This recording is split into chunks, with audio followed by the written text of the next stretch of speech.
मुझे यहाँ आए हुए ज्यादा अरसा नहीं हुआ, लेकिन ऐसा लगता है जैसे सदियां गुजर गईं।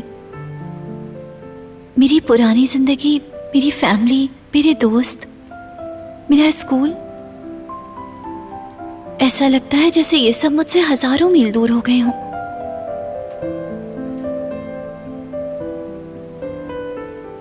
वो यतीम बच्चों के साथ कितना अच्छा बर्ताव करता है, वैसा तो बिल्कुल भी नहीं जैसा बर्ताव वो मेरे साथ करता है। ऐसा लगता है कि वो कोई और इंसान है। उसकी असल शख्सियत कौन सी है?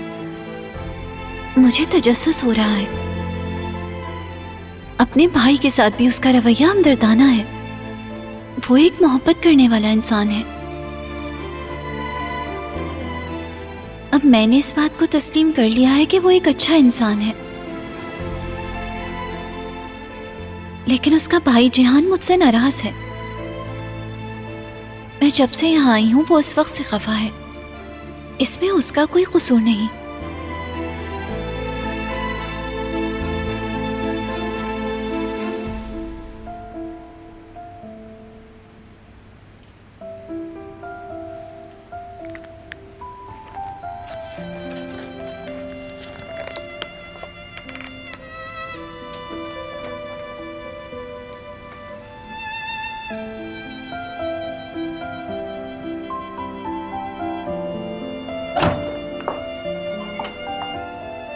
लाइट जली हुई देखी तो मैं अंदर चली आई बेटी।